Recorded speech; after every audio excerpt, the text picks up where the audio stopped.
Hello बच्चों, चौल वंश अपन आज पढ़ेंगे। और चौल वंश के अंदर ये है कि कहाँ किन किन राजाओं का शासन रहा, कब से कब तक इन्होंने शासन किया। चौल वंश कब से 9वीं शताब्दी से 12वीं शताब्दी तक इन्होंने क्या किया, शासन किया। चौल वंश की जानकारी हमें किससे मिलती है? पाणिनि के द्वारा लिखी गई कि अष्टदाई से मिलती है। इन्होंने कहाँ से कहाँ तक शासन किया? कावेरी नदी, कोरोमंडल तट। कोरोमंडल तट जो है वो भारत के दक्षिणी भाग के, ये जो तट है बंगाल की खाड़ी के क्षेत्र से टच होता हुआ जो है तट है वो क्या कहलाता है? कोरोमंडल तट कहलाता है। कौन सा? कोरोमंडल तट कहलाता है। इसके ऊपर का उत्तरी सरकार ये मालाबार, ठीक है ना। तो ये कोरोमंडल तट कहलाता है। और इसे तिरुचिरापल्ली एवं तंजौर तक इन्होंने शासन किया। इनकी राजधानी कौन कौन सी रही है? मन्नूर, उरियौर और तंजावुर इनकी राजधानी रही है। ये शुरुआत में किसके अधीन थे? कांचीपुरम के पल्लव राजाओं के अधीन थे। किसके? कांचीपुरम के पल्लव राजाओं के अधीन थे, ठीक है। इसके पश्चात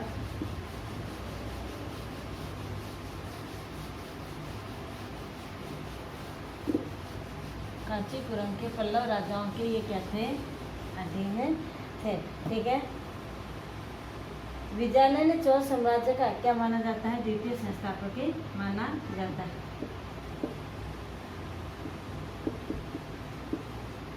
विजयालय को चौल साम्राज्य का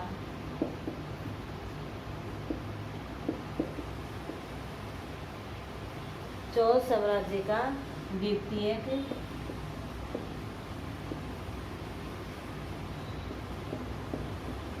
संस्थापक माना जाता है, ठीक है ना। चौल साम्राज्य का अब है इस वंश का शासक राजराज प्रथम। क्या है? राजराज प्रथम, ठीक है। सबसे शक्तिशाली चौल शासक माना जाता है। क्या है? नंबर 1 सबसे शक्तिशाली चौल शासक माना जाता, ठीक है। सबसे शक्तिशाली चौल शासक माना जाता है। इसने कब से कब तक शासन किया? 985 ईस्वी से लेकर के 985 ईस्वी से 1014 ईस्वी तक शासन किया। 985 ईस्वी से लेकर के 1014 ईस्वी तक, क्योंकि इन्होंने कहाँ से 9वीं से 12वीं शताब्दी तक क्या किया था? शासन किया था, ठीक है। 9वीं से 12वीं शताब्दी 985 ईस्वी से लेकर 1014 ईस्वी तक इन्होंने क्या किया? शासन किया। फिर इसने कौन सी नीति को अपना करके शासन किया? लोहा रक्त की नीति को। इससे पहले ये नीति अपनाने वाला शासक कोई और भी था। लोहा रक्त की नीति को, लोहा रक्त की नीति का पालन करते हुए इसने राजराज की क्या करी? उपाधि धारण की, ठीक है ना। राजराज की उपाधि धारण, ठीक है। राजराज की उपाधि धारण की। साम्राज्य के प्रशासन का क्या? पुनर्गठन किया। साम्राज्य के प्रशासन का पुनर्गठन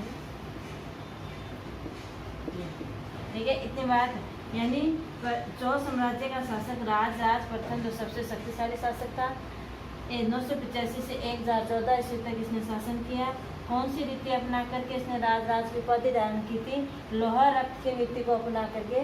कौन सी नीति? लोहा रक्त की नीति को अपना करके राज की उपाधि धारण की थी और अपने साम्राज्य का इसने क्या किया? वापस पुनर्गठन किया। ठीक है। अब दूसरा आता है राजेंद्र प्रथम।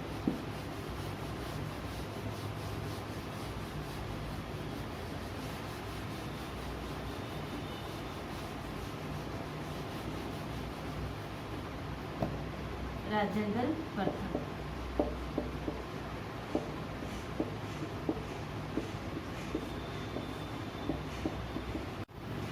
राजेंद्र प्रथम राज का पुत्र था। किसका?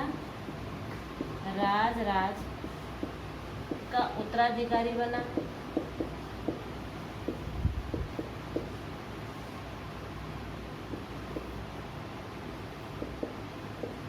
ठीक है। कब से कब तक इसने शासन किया? 1014 ईस्वी से 1044 ईस्वी तक क्या किया? शासन है। ठीक है। फिर इसने अपनी सेना का क्या किया?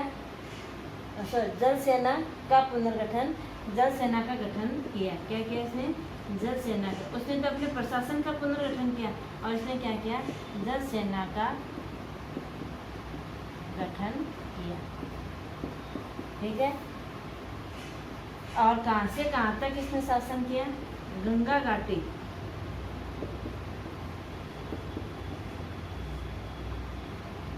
गंगा घाटी से लेकर के गंगा घाटी, श्रीलंका,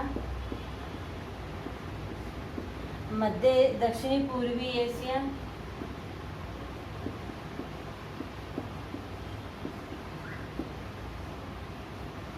एशिया महाद्वीप का जो दक्षिणी पूर्वी क्षेत्र है, ठीक है ना, दक्षिणी पूर्वी एशिया, दक्षिणी पूर्वी एशिया तक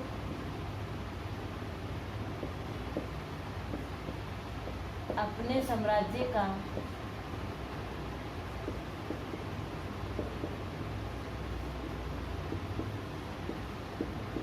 विस्तार किया। ठीक है। यानी यहाँ दक्षिण वाले क्षेत्र के अंदर तो इनका भाई अधिकार था ही, यहाँ वाले क्षेत्र के अंदर तो इनका अधिकार था ही, लेकिन इसने कहाँ से कहाँ तक कर लिया? ये जो गंगा घाटी वाला जो क्षेत्र था, इस गंगा घाटी वाले क्षेत्र के ऊपर और श्रीलंका और दक्षिणी पूर्वी एशिया महाद्वीप का जो दक्षिणी पूर्वी भाग है, उस दक्षिणी पूर्वी वाले भाग के ऊपर भी इसने क्या कर लिया? अपना साम्राज्य का या अपने क्षेत्र का विस्तार कर लिया।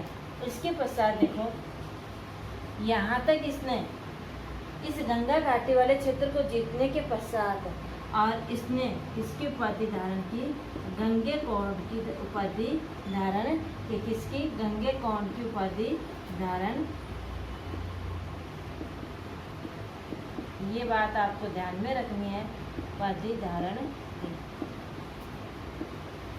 की। गंगेकोंड की उपाधि धारण करने वाला चोल शासक कौन था? राजेंद्र प्रथम। राज की उपाधि धारण करने वाला शासक कौन था? राज प्रथम। किसको? लोहा रक्त की नीति को अपना करके। और इसने किसकी? राज प्रथम ने राज की उपाधि धारण की थी। ठीक है। इसके पश्चात उन्होंने चोल कला क्या थी? ठीक है ना। राजेंद्र, दो ही वंश के शासकों का आपको दे रखा है, राजेंद्र प्रथम का और राज प्रथम का आपकी बुक के अंदर।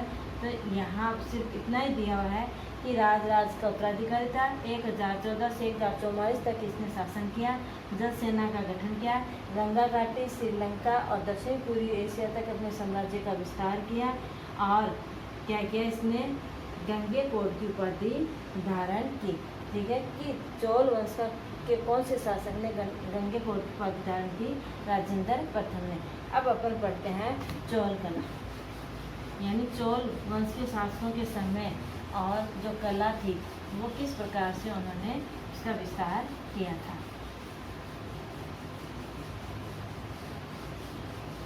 चोल वंश के जो शासक थे वो किसके लिए विख्यात थे?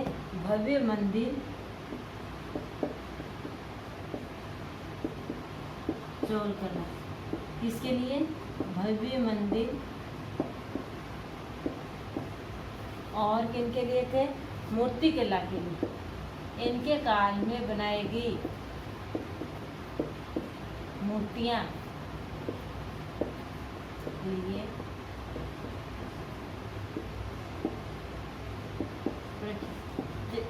इनके काल में बनाए गए मंदिर और मूर्तियाँ क्या थी?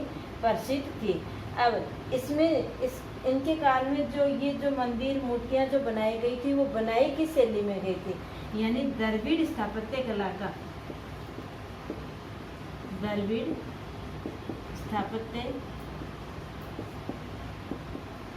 स्थापत्य कला का क्या हुआ? द्रविड़ स्थापत्य कला शैली का विकास हुआ। ठीक है, विकास हुआ। द्रविड़ स्थापत्य कला शैली का क्या हुआ? विकास हुआ। इसके पश्चात देखो, गंगैकोंड चोलपुरम में वर्देश्वर जो मंदिर है, गंगैकोंड चोलपुरम, जिसने राजेंद्र प्रथम ने बनाया था, और ये जो वर्देश्वर मंदिर है ये तंजौर के बड़े स्थापत्य कला मंदिरों में से क्या है? एक है। ठीक है, कौन सा उदाहरण दिया गया है? कौन सा? वर्देश्वर मंदिर।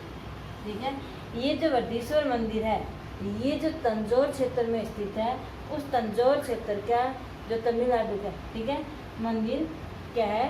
काफ़ी मूर्तिकला की दृष्टि से बहुत सुंदर है। और इसका निर्माण जो है वो किसने करवाया था? राजेंद्र प्रथम ने करवाया था। ठीक है ना, ये अपन इसके बारे में अब कल पढ़ेंगे। यहाँ तक आपको समझ में नहीं आया दो शासकों का कब से कब तक शासन किया, और जो चोल कला थी वो किसके लिए? मंदिर और मूर्तियों के लिए प्रसिद्ध थी, और उनका विकास किस शैली में हुआ? द्रविड़ कला की शैली में उनका विकास है। चोल कला का जो उदाहरण दे रखा है मंदिरों के अंदर वो क्या था? वर्देश्वर मंदिर। और वर्देश्वर मंदिर जो था इसका निर्माण किसने करवाया था? राजेंद्र प्रथम ने। किसने करवाया था? राजेंद्र प्रथम ने। ठीक है, वर्देश्वर मंदिर का निर्माण किसने करवाया? राजेंद्र प्रथम ने। गंगैकोंड चोलपुरम मंदिर। दूसरा कौन सा था? गंगैकोंड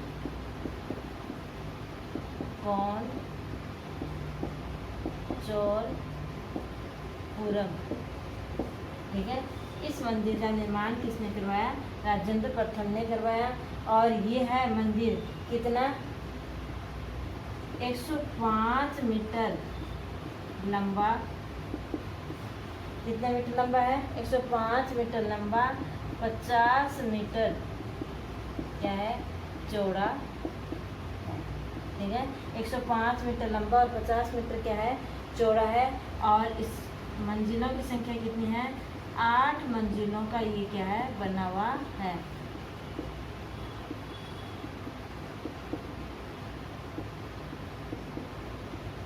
आठ मंजिलों का बना हुआ है। और इस काल में जो धातु की मूर्तियाँ बनाई जाती वो बहुत प्रसिद्ध थी। चोलकालीन शासकों के समय धातु की जो मूर्तियाँ बनाई जाती थी उन मूर्तियों में जो सबसे प्रसिद्ध मूर्ति है वो कौन सी है? नटराज मूर्ति। ठीक है, उस काल में जो धातु की जो मूर्तियाँ बनाई जाती थी वो कौन सी है? नटराज धातु की मूर्ति है, जो किससे बनाई गई है?